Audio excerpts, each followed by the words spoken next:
Buenos días, bienvenidos, bienvenidas como siempre a este su espacio Periodismo y Sociedad.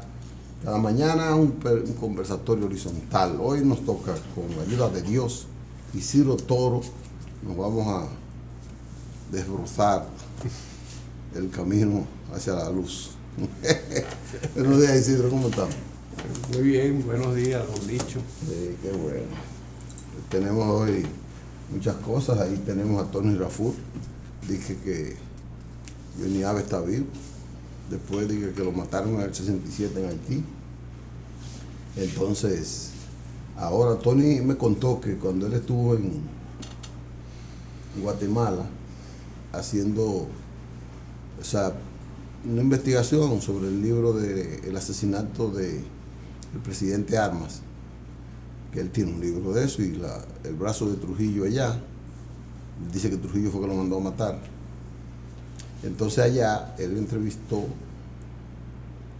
a una persona que era amante del presidente Armas, tengo entendido.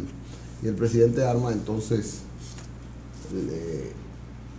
por ahí derivó en que tenía que ver a alguien que tenía vínculos en ese tiempo con Johnny Aves, que era una supuesta amante de Johnny Aves, pero vivía en Nueva York. Entonces él fue a Nueva York, me cuenta Tony. Entonces allá en Nueva York la amante le dijo, él está vivo, anda por ahí, y le contó de que en las condiciones un poco deterioradas de salud en que estaba. Pero ha sido un tema, Tony ha impuesto ese tema en la palestra, y hoy está en el Listín Diario una confirmación de él, de que arrastra los pies y luce desvencijado. Parece que lo vio. Bueno, pero debe tener ese señor 100 años por lo menos. Sí, pero con 100 años no quiere decir que esté desvencijado ni ande arrastrando los pies, salvo las culpas que pueda tener y que le pesen tanto, bueno, que no le dejen. Para tener las culpas en el alma no necesita 100 años. Por eso, pero eso de las culpas hace que pueda caminar poco, porque psicológicamente esté prisionero, y entonces el que está prisionero se siente como si no pudiera caminar, salir, como si lo estuvieran persiguiendo. Sí, siempre tiene el cargo de conciencia. Tiene ese cargo de conciencia. Eso puede ser. Y ve más hacia atrás que hacia adelante. Aunque yo no sé si él tuviera conciencia, porque el cargo de conciencia es para los que tienen conciencia. Entonces yo no sé si Johnny Abe tenía conciencia. No sé, supongo que no. O muy limitada. Era un vulgar. Aunque dice que o se tiene o no se tiene conciencia, ¿no? Pero sí, que sea buena o mala para un objetivo. Pero eso ya es filosófico, si se tiene o si es cortica, larga, etcétera. Entonces está ahí. También está importante, vamos a comentar ahorita, una buena entrevista que le hizo el Listín Diario a Hipólito Mejía. Me gustó mucho esa entrevista. Males del país, que la cena por son 5 grandes males. Una entrevista muy bien con los dueños del Listín Diario. Yo estuve ahí. Y Hipólito enfocó temas neurálgicos con altura, pero así transparente como ese. Bueno, es un expresidente, tiene dominio, conocimiento, tiene información. Y es un hombre avesado en política, no es ningún improvisado, ¿no? Y ellos querían saber algo, muchas cosas de él, y las supo ahí, las supieron en esa parte. Así que vea en el Listín Diario, léalo, esa importante entrevista de Hipólito Mejía con los dueños y los directivos en términos informativos del Listín Diario. Está en la primera. Murió ayer el padre Sedano, Pablo Sedano, un obispo, uno de los obispos más parsimoniosos que yo he podido ver, pero también con un verbo urticante de cuando en vez. Y era como un hombre de regocijo, un hombre que convocaba a la paz. Convocaba a la paz, a la familia y esas cosas. Murió ayer. Debe tener como 90 años. Y a veces, para convocar la paz es bueno meter un pellizco. Sí, a veces es bueno pellizcar. A veces es bueno. Bueno, creo que Churchill decía, tenemos que hacer la guerra para buscar la paz. Sí. en la Segunda Guerra Mundial. Sí, porque ahí, en el caso, por ejemplo, de ese ejemplo de la Segunda Guerra Mundial, ¿cómo se hacía la paz con Hitler, Mussolini? No, había que amenazarlo de muerte de manera... No, había que liquidarlos.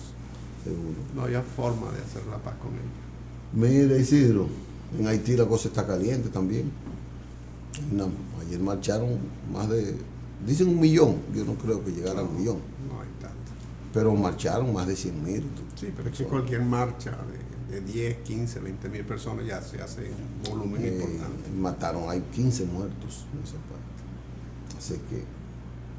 verdad que el desbalance entre Haití y la República Dominicana es un problema permanente para un país como la República Dominicana, porque el desbalance es de tal magnitud que ese peso muerto en la parte occidental de la isla es correcto. Es complicado. Ayer le preguntaron a Hipólito esa parte. La respuesta que él dio a mí me gustó bastante. Cuando analicemos eso ahorita, porque él hablaba de, bueno, vamos a entrar y a analizar eso. Él decía, le preguntaban que si él estaba de acuerdo, que cómo él iba a hacer. Yo dejé una ley. Leonel Fernández le engavetó durante el PLD, duró 8 años en el poder con Leonel y nunca fue eso. Después Danilo al año la revivió, le elaboró los documentos, los reglamentos y se puso en práctica. Entonces se puso en práctica de acuerdo a la nueva constitución. Esa nueva constitución establecía la revocación de todos los derechos que la anterior le daba a los haitianos que nacían aquí. Antes se reconocía el jus soli, esa nueva constitución lo abolió. Es jus sanguinis ahora. Ahora es jus sanguinis, y eso provocó entonces que se produjera una ley, la ley 168, y la otra para regularizarlos, la ley 169, que fue al tribunal, todo, y fue ratificada como constitucional. Entonces, él dijo claro, dijo, mira, si esa ley se hubiese aplicado y se aplica, aquí no hay problema con los haitianos. Y tú resuelves el problema de la corrupción en el tráfico de los haitianos, no hay problema con los haitianos. Lo que pasa es que la corrupción es muy difícil de resolver ahí, en esa parte y en otras. Pero él dice, el mejor muro que hay que hacer, no es un muro de bloque y cemento, es un muro de inversiones en esa zona. Es un muro de creación de empleo en esa zona. Es un muro de garantizarle a la sociedad dominicana que se quede allá, trabajando, estudiando, y que vea que allá se puede hacer vida, si no igual, parecida a la vida que se hace en las metrópolis, y garantizándole a esas familias accesibilidad a la alimentación, a la educación, a la cultura. A la calidad de vida. A la calidad de vida.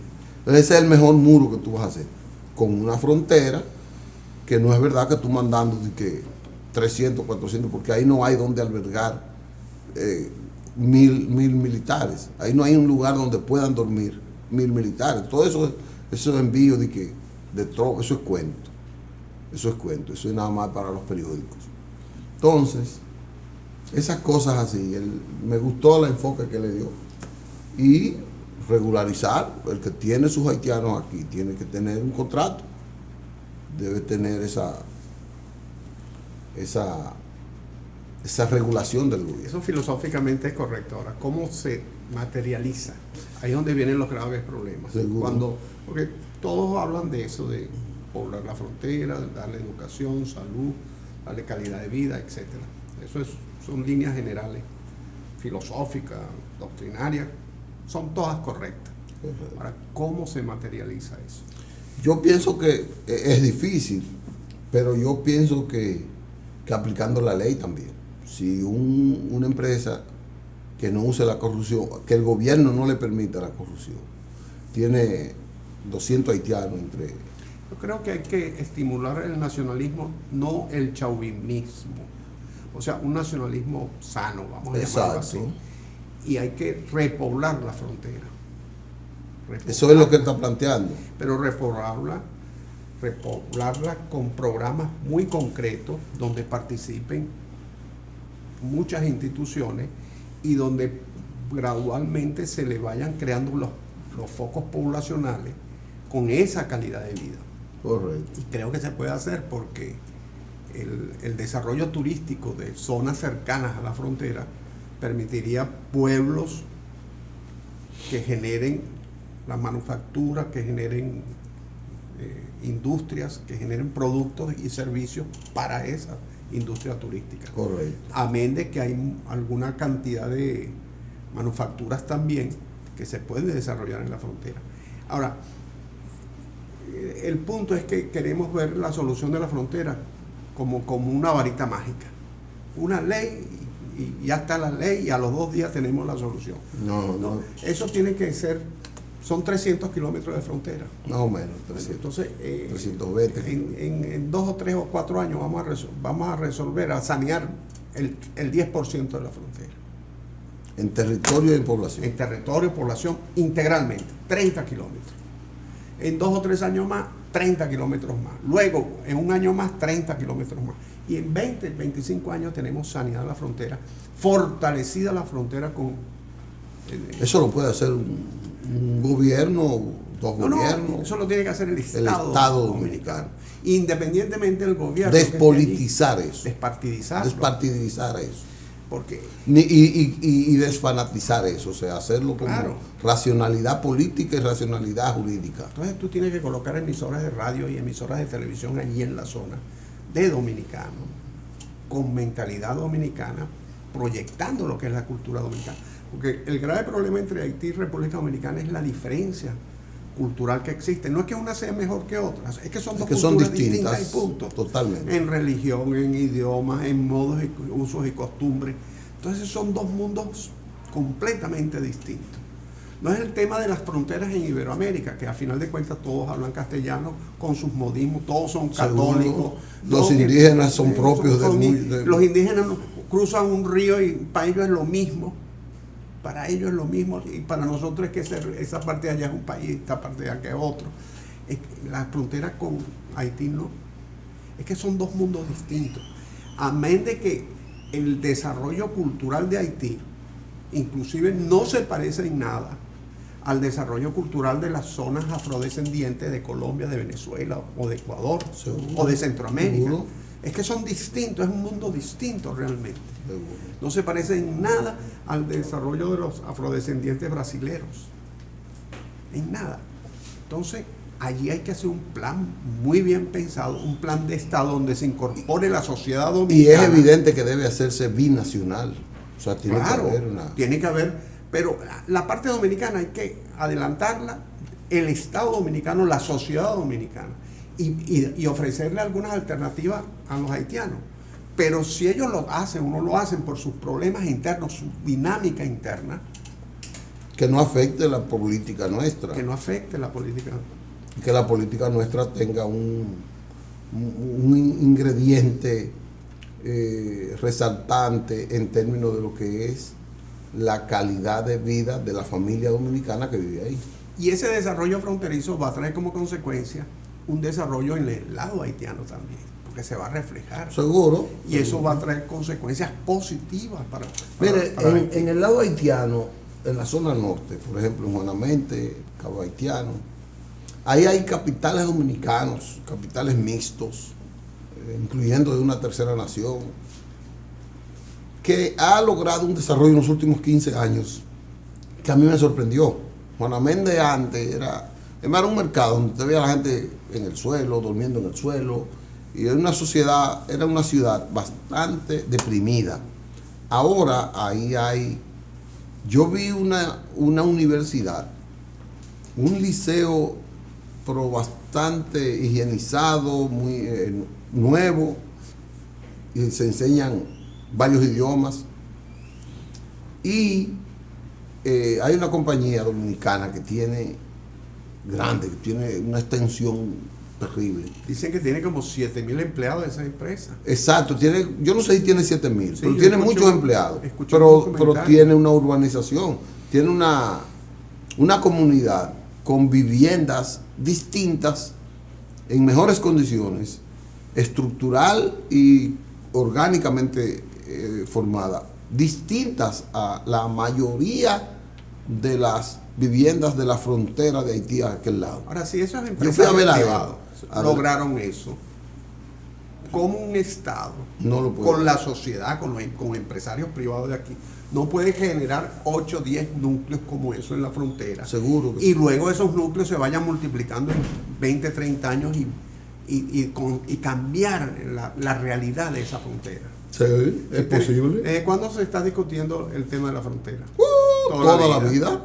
Yo recuerdo en el año 2000, cuando yo llegué No, toda la vida, porque el tema de la frontera es el tema de la nación. Yo recuerdo, yo vine aquí a la campaña de 1990 y recuerdo que hablaban de la frontera. Cuando vine a vivir aquí en el año 2000, se hablaba de la frontera. Estamos en el 2018, se habla de la frontera. Y ojo, siempre se hablará de la frontera porque eso es una realidad que está allí. Pero no se cada día más palpitante esa realidad. Sí, pero no se puede hablar sobre el mismo punto y cada vez peor. Cada vez más peor, atrasado. Más atrasado, más crítico, la dinámica más agria, más complicada.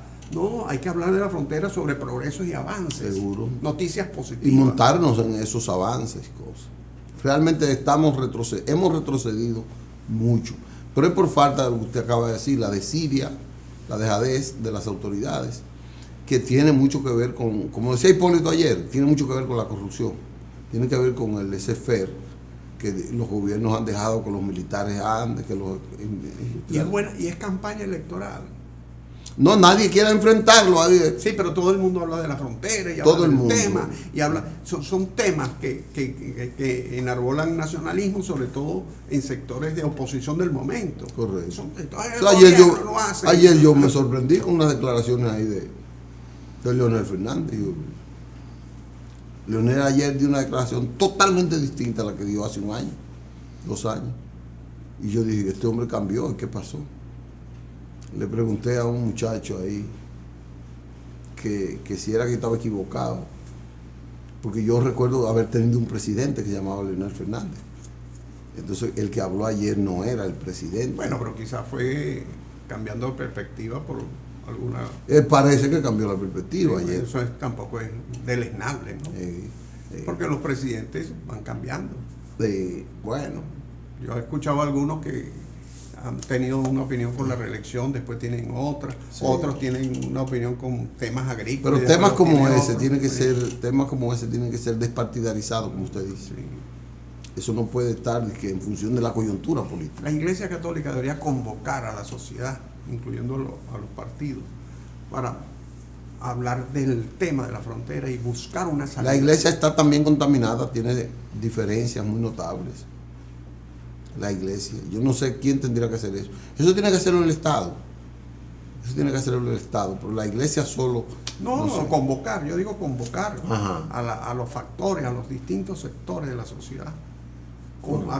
Porque eso tiene que ser, así como hay una ley, la 1.12 creo que de la Estrategia Nacional de Desarrollo.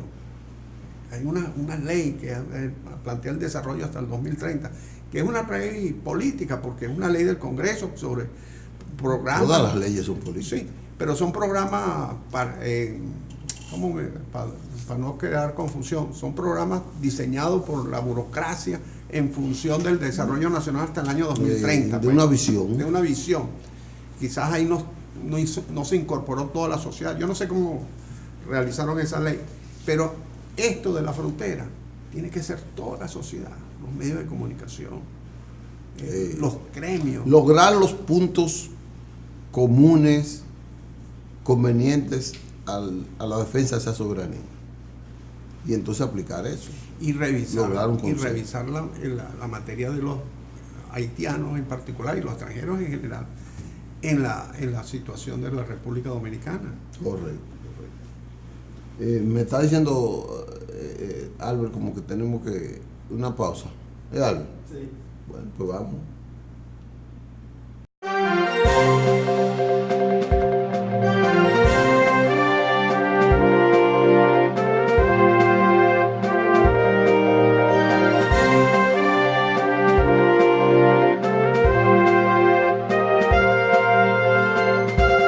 Viene toro, mermelada. Sí, vamos a hablar de mermelada. ¿Qué es eso?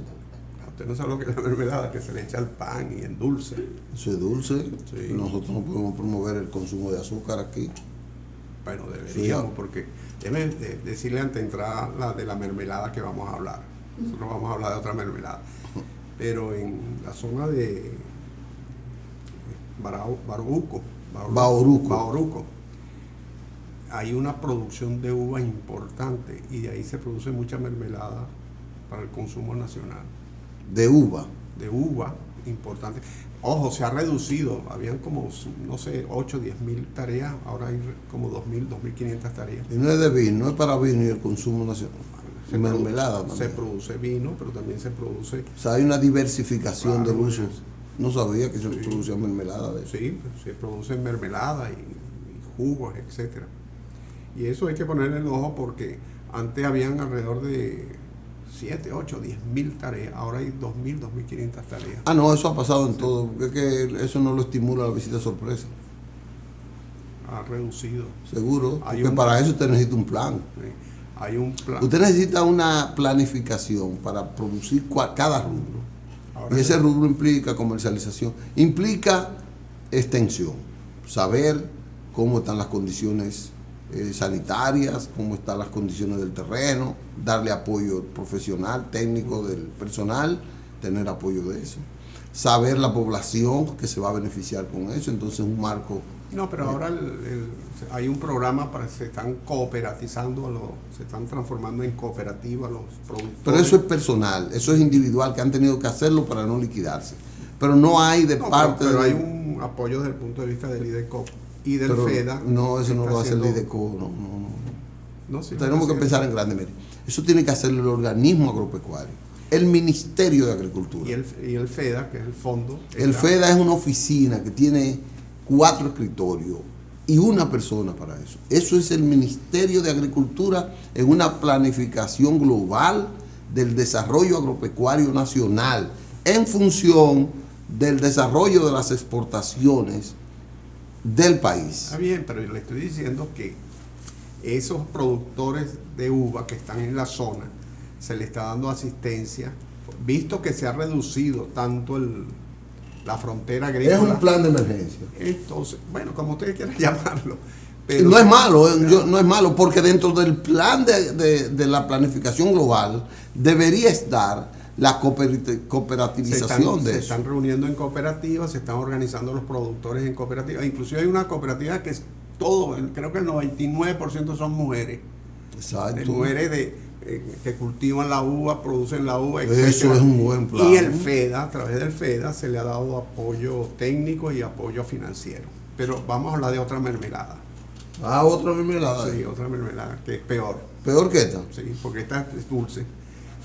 Aquella- Mermelada, y usted no, dice que- hay mermelada que no es dulce. Y usted dice que el dulce hace daño para la salud. Sí, sí, evidentemente. Entonces no es muy buena tampoco. El dulce hace daño.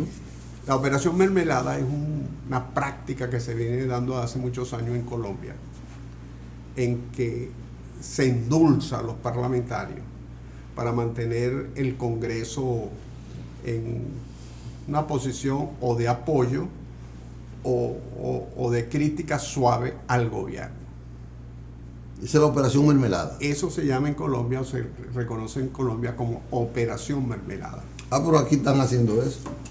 Entonces, esa operación mermelada, el presidente Duque parece que no ha destapado el frasco. Y eso le ha venido Se le ha volteado. mucha gente, inclusive hasta de su propio partido, se le ha volteado. Pero aparte de eso, desde el 2017 hay una operación que llaman mermelada tóxica. Mermelada tóxica. Y es que se había creado un fondo desde la época de Uribe y la época de Juan Manuel Santos, un fondo donde los diputados y senadores regionales tenían acceso a ese fondo para obras sociales, para vivienda, carreteras, etc. Y ese fondo se transformó en una inmensa caja de corrupción, una caja negra de corrupción, El barrilito aquí. el barrilito. Así Aquí que, le llaman el barrilito. bueno, esa operación mermelada llegó a corromper de tal forma que hay alrededor de 15 parlamentarios sui judice. Algunos no fueron reelectos en las últimas elecciones. Sui judice. Porque no ejecutaban como lo tenían previsto. No, estaban sometidos a la justicia. Sui judice es en el sentido de sí, que pero están por esa sometidos a la causa. justicia. Por esas causas. Yo digo, están sui judice porque fueron sometidos a la justicia por haber desviado el objetivo de los fondos. Por haber utilizado coimas en la asignación de las obras, haber pedido concusión, haber pedido comisiones. Hablan de comisiones de hasta el 25%. Wow. O sea, una obra que costaba 100 pesos colombianos, era 25 pesos para el legislador. Para esta gente, para estos legisladores y otras. Eso se conjugó con el cartel de las togas. ¿Las togas o la droga? Toga de abogado. De abogado. De profesional, de academia. Sí, academia. Porque hubo un grupo de funcionarios judiciales que tenían la obligación de investigar estos y otros delitos de corrupción y se anotaron en la corrupción también. Y uno de los que está detenido es un ciudadano llamado Luis Gustavo Moreno, que era el fiscal anticorrupción nacional. Fiscal nacional anticorrupción. Le pusieron los ganchos y está acusado y está siendo enjuiciado. No me diga todo. Sí, pero aparte de eso hay dos expresidentes y magistrados actuales, dos magistrados que han sido presidentes de la Corte Suprema de Justicia, que también están involucrados en el tema. Ay, Dios mío. Ese es el cartel de las togas, que está mezclado con el tema de la mermelada tóxica. Mermelada es el argot. Sí, lo que une, lo que adorna. Era la costumbre, no, dale su mermelada, como la mordida en México, así sucesivamente. Dale su comisión, dale su mermelada. Dame lo mío aquí. Exacto. Bueno, dale lo de él. Pero esta mermelada se convirtió en tal grado de problema que generó tanto ruido esa corrupción que a un grupo de senadores y diputados lo llamaron los de la mermelada tóxica. ¿Por qué lo de tóxica y lo de no? Bueno, tóxica porque se intoxicaron con tanta mermelada, con tanta azúcar. Pero usted me está hablando que el fiscal anticorrupción detenido está. Lo detuvieron el año pasado. Esto es un juicio que es un tema que viene. Dos senadores, unos hermanos de apellido. Dos senadores hermanos. Sí, de apellido Besaile. Aquí lo tengo anotado. Uno está detenido por el caso de Odebrecht y otro por el caso de la mermelada tóxica. En esa casa se enseñó a hacerlo. Y ambos son parte del cartel de las togas. Y deberán estar juntos en una celda, seguro. 3 exgobernadores de provincia, de departamento, los llaman allí. Presos también por el tema de la mermelada, porque existe allí un Fondo Nacional de Desarrollo que se dedica a invertir mucho dinero en obras sociales, particularmente en viviendas de interés social, inclusive viviendas. Pero eso no es, será eso.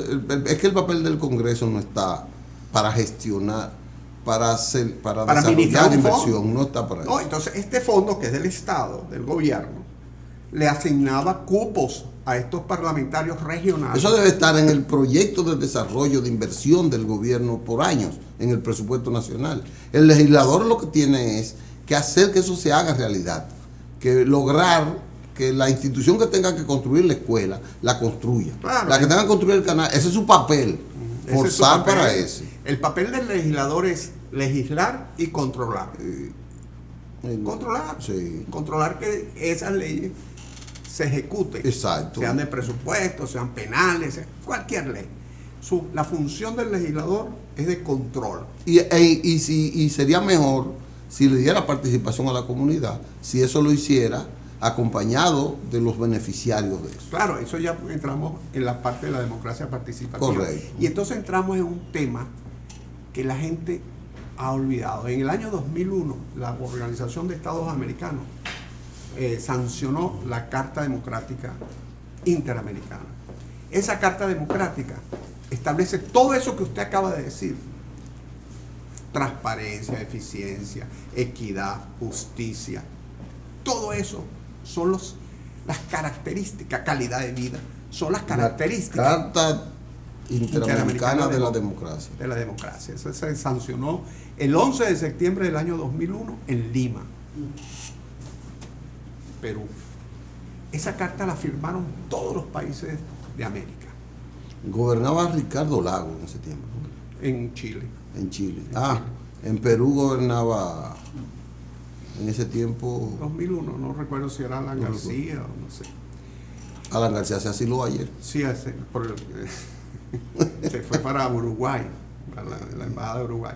Entonces, esa carta, hay un punto, don Licho, que la gente obvia, que esa carta establece que la democracia no se ejerce cada 4 o 5 años por medio sino de permanentemente, voto, sino todos los días, cada minuto, y cada minuto, a cada instante. Y cuando un gobierno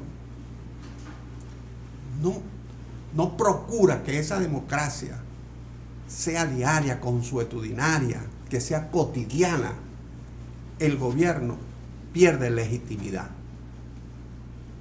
De allí que yo entiendo que este presidente Duque, que en lo que lleva de gobierno, que son 100 días, ha perdido alrededor de 30-40% de popularidad según las encuestas. En 100 días. En 100 días, pero ha sido mano dura con una serie de costumbres que existían en los gobiernos colombianos, que le mantenía la gente con sonrisas cosidas en la boca, en los medios de comunicación, en el Congreso, los sectores de la sociedad. Él ha venido apretando. Y eso le va a pasar a muchos. Se le ha venido encima una cantidad de gente. Ahora, vamos a ver la tesitura de este presidente Duque para enfrentar esa realidad. Porque muchas veces, entonces tenemos esas si él no destapó, oiga la experiencia de América Latina. La experiencia. Pasan en los gobiernos de izquierda y en los de derecha. Ha pasado. Si él cierra todas esas botellas de mermelada, él lo van a derrocar. ¿Por qué?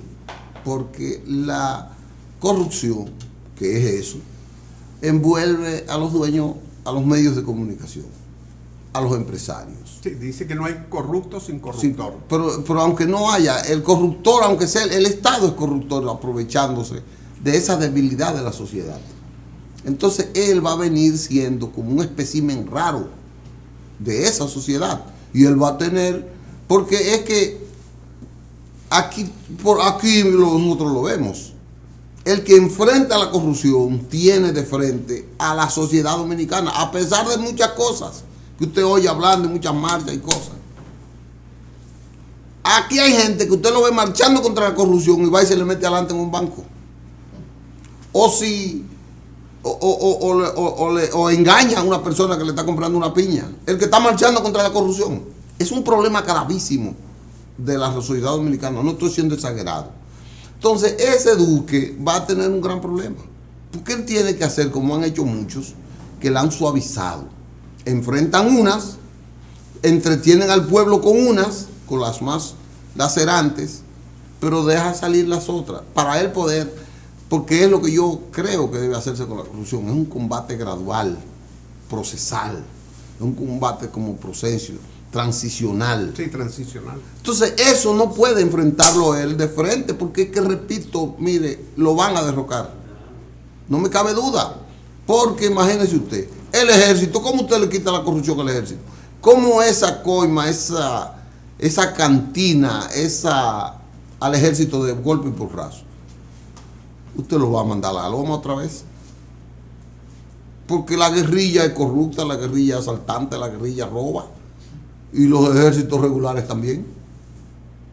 Es que eso hay que hacerlo y hay que trabajar con la sociedad primero. Sí, desde la escuela primaria. Desde la escuela primaria. Hay que hacerlo, hay que comenzar con que un niño no falsifique sus exámenes. no le haga el examen a otro, que el niño no se robe las notas de otro. Hay que comenzar con eso.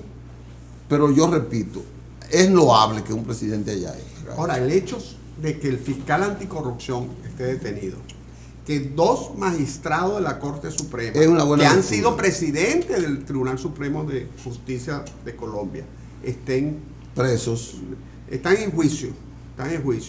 Ellos no están detenidos. Tengo entendido que no están detenidos, pero están en juicio. 3 exgobernadores, varios parlamentarios, entre ellos varios senadores. O sea, ese es el cartel de la toga.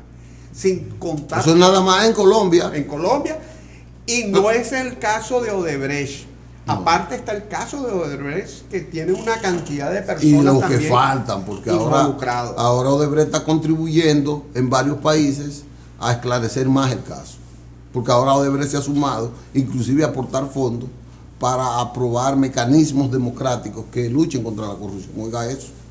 Bueno, tú sabes que el fin de cualquier organización es sobrevivir. Porque si la organización no sobrevive, no puede... Y eso es una readaptación. Y eso es una readaptación. Correcto. Si lo hace bien, bienvenido sea. Sí. Lo que sucede es que usualmente con esos nombres ya uno le tiene como ojeriza a un nombre sí. de eso. Mire, yo valoro, sinceramente que valoro que eso es... Porque la corrupción también, el que quiere enfrentarlo tiene que comenzar con los grandes. Porque los grandes, como multiplican sus buenas acciones, también multiplican sus malas acciones. Y lo que se les haga a ellos, eso repercute también en la sociedad. En Haití está pasando eso. En Haití está pasando, bueno, que se ha descubierto. Yo no sé si los que están luchando tienen la sinceridad de eso. Pero está pasando con que todo el que fue a socorrer a Haití en el terremoto, lo hizo sobre la base de la corrupción. O mucha gente lo hizo. Sí, mucha gente fue con... Entonces ahora los haitianos han visto que parte importante del presupuesto que fue para socorrerlos se los llevaron en los bolsillos dominicanos, americanos, brasileños, venezolanos. Entonces ahora están viendo que a eso y contra eso hay que luchar, porque eso ha tenido la desidia o la contemplación graciosa de las autoridades de turno. Entonces a este presidente que ha querido, yo creo que él ha querido como dilucidar muchos de esos casos, lo están enfrentando y lo van a derrocar también. Sí, la diferencia entre Haití y Colombia es la solidez de las instituciones. Seguro, en Haití no hay solidez. No hay instituciones prácticamente, mientras que en Colombia tiene una tradición seguro. O sea, importante y hay separación de poderes, a pesar de que se mezclan y debajo de la mesa se mezclan mucho. Usted sabe cómo este presidente... Pero la justicia colombiana en general es una justicia justa. Usted sabe cómo este presidente quedará mejor, que yo creo que va a quedar bien si él sigue así. En términos de la historia, quizás no quede bien electoralmente, porque eso le van a boicotear proyectos de desarrollo, inversiones, alianza gobierno-sector privado. Le van muchas iniciativas y muchas brechas por donde pueda impulsar el desarrollo, se lo van a bloquear. Medios de comunicación que si él dice el río está contaminado y hay que sanarlo, los medios van a publicar. El presidente dijo que hay que contaminar el río. Y este presidente está contra los acuerdos de paz de la FARC. Eso es lo que le estoy diciendo. Entonces ese presidente está siendo como un espécimen raro. Ahora, si él no intenta reelegirse, que la reelección es lo que ha permitido que los presidentes dejen eso a como está, entonces él puede seguir hacia adelante. Déjeme decirle algo, don Liche. Este hombre es el creador o uno de los co-creadores del concepto de la economía naranja. Oye, de eso usted va a tener que coger un programa especial para eso. ¿Usted quiere, vamos a dejarlo para ahorita? ¿Quiere? Ya nos vamos a una pausa. Sí. Dice Albert que sí. Deje para que usted me explique la economía naranja. En 30 segundos. Sí. Vamos, Albert. Vamos a ver.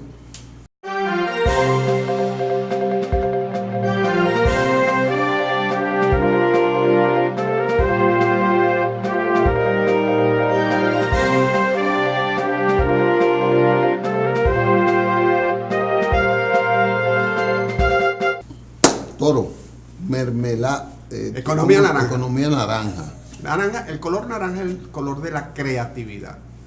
Cuando usted habla de el verde la esperanza, el blanco la pureza, la naranja es el color de la creatividad. Y la economía naranja tiene que ver con todo el proceso creativo del individuo, con toda esa potencialidad que tiene el ser humano. De crear cosas diferentes. De crear partículas. Y entonces se deriva mucho hacia la creación artística. El emprendedurismo. Exacto, todo lo que es artesanía artística, todo eso es economía naranja. Por ejemplo, ejemplos puntuales de economía naranja. La Feria del Libro. La Feria del Libro es una feria mercantil normal donde se está promocionando la cultura, pero cuando tú vas a la Feria del Libro encuentras manifestaciones culturales que generan economía, que son propios de la economía naranja. Observa cómo venden algunos productos, los presentan, hacen actividades culturales para recoger dinero o cobrar taquilla, etc. La economía naranja, por ejemplo, el Circo Soleil. Circo Soleil no es un circo tradicional, es un circo que ha incorporado una cantidad de espectáculos y escenarios variados, pero con un juego de luces y una imaginación, una creación que realmente capta y genera. Entonces, esa creación es economía naranja. El presidente Duque de Colombia escribió todo un tratado sobre economía naranja que lo patrocinó el Banco Interamericano de Desarrollo. El Banco Interamericano de Desarrollo, en sus programas de fortalecimiento de la economía alternativa y la economía social, lo que es la economía circular, lo que es la economía colaborativa, asociativa, solidaria, etc. Uno de sus programas es fortalecer, promover la economía naranja como una forma no solamente de empoderar al individuo, de generar emprendedores, pero sino también de generar una economía donde el ciudadano, el trabajador, esté enamorado de lo que está haciendo, porque es parte de su creación. Muestra pasión. Muestra la pasión y es la creación de él, que a su vez le está dando una forma de vivir con dignidad, le está dando calidad. Y tiene expectativas de superación permanente. Entonces, un hombre que se dedicó a escribir todo un tratado sobre economía naranja y es presidente de la República. Tiene un buen proyecto. Debe tener una sensibilidad. Seguro. Tiene un buen proyecto. Un poco distinta a lo que normalmente es. Porque sobre esas prédicas, sobre esas ideas presentadas a la sociedad, fue que ganó. Porque él no tenía la ventaja. Porque él no es un político él no era un favorito. No, y no era un político tradicional de los partidos. Y no era favorito. No era favorito. Entonces, eso prendió.